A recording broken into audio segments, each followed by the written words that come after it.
Welcome back, everybody. I'm here with a brand new deck for Magic the Gathering Arena, and it's honestly one of my favorites for creature types. I absolutely love elf decks, and I'm so excited that I finally was able to do this.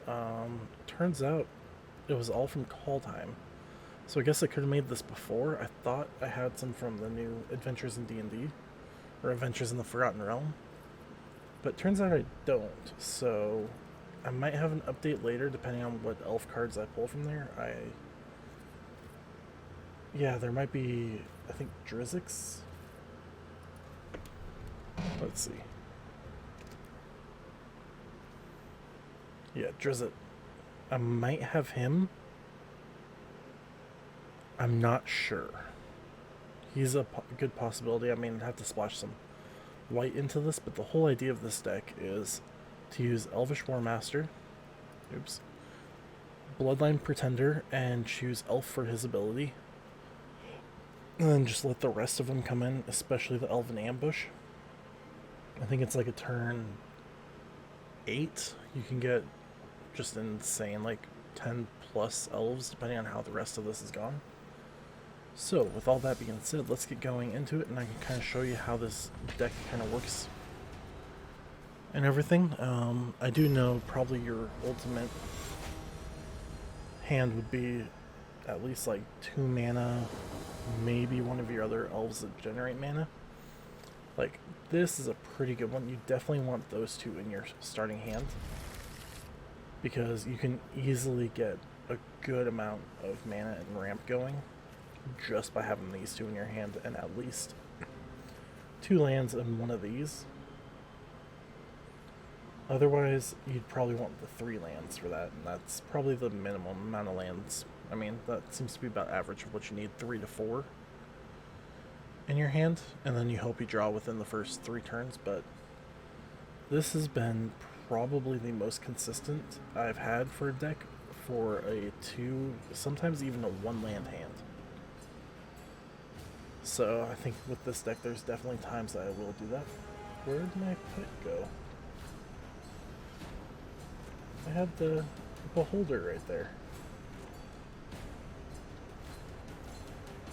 There he is. He looks like he was just sleeping. Yeah, I've been kind of enjoying having this guy as a pet. See him around.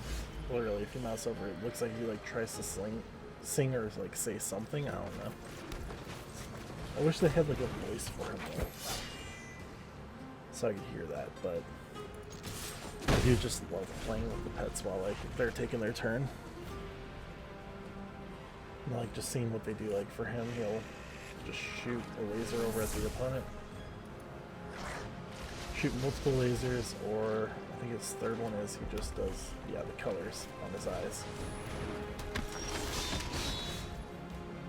Ooh, the Dragonkin Berserker. So let's put that out, and let's get the Bloodline Pretender out, do Elf. And of course the reasoning for that is just every card you're going to be playing is, like, any card that you have enter the battlefield is going to be an Elf. I know you can choose other types, but Elf is going to be your ultimate one. Ooh, is he going to put that pick on there? It's a first strike, 3/3. Well, let's do this so we can gain more elves. And here's where this can kind of start getting out of hand unless they have a way.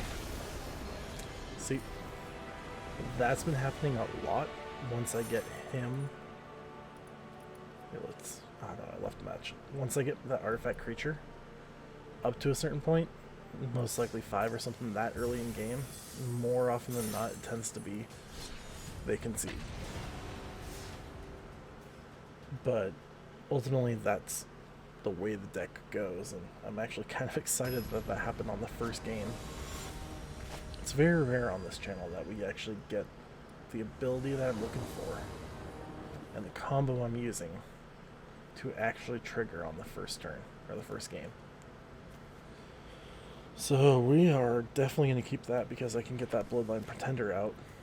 And I like having that Sculptor's Winter. So it looks like we're going to have a lot of land right off the bat.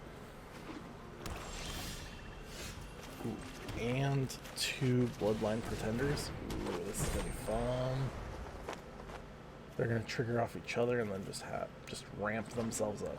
But he is playing black, so most likely there's a destroy. What's the next one? Target. Is that non-creature, non-land? Yeah, non-creature, non-land. Good luck. It's all creatures in this deck.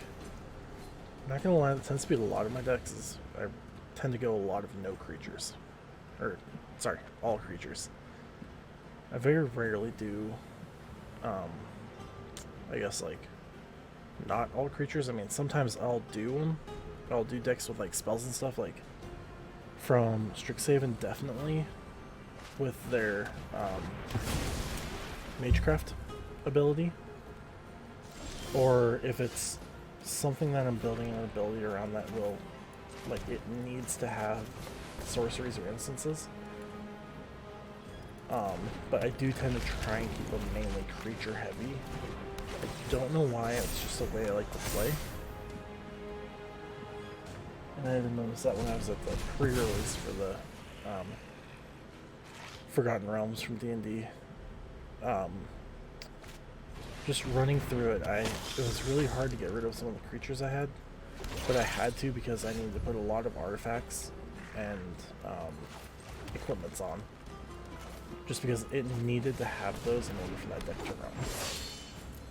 But a lot of times I tend to try to see if I can just get just a deck like this together. And if I can, it's amazingly fun for me. He's thinking. So let's see how we do. Yeah, I guess the other thing on that whole instances and sources, I mean, I think a good amount of the decks I have might have, like, I mean, it's definitely less than like 10. So that's about the average, I guess. So I guess I need to take that back when I said that I always like to create these, or more often than not. But it's fun when you can get a creature heavy deck to do all the abilities that you want.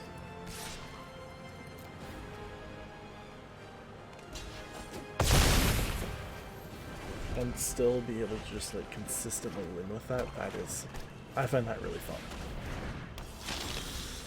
And what did we get? Let's see what we can do. We'll attack with those. I probably could attack with that Elderleaf Mentor, but basically gonna force him to want to block one of the two. I mean, he will gain life, but I'll still be dealing more damage than anything, so he just goes back to starting life, and I'm kind of scared that he might have some, like, murder spells or eliminate. Watch the life essence fade. Oh no.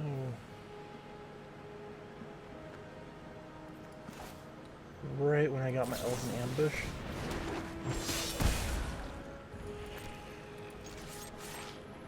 Well, here, we'll do one there since he can't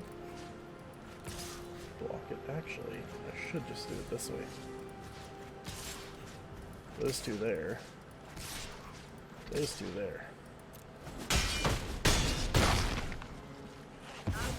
There we go. I'm a little sad that they used Auric or Onyx to get rid of my Bloodline Pretender. I mean, that's what I was expecting him to do with the Bloodline Pretender.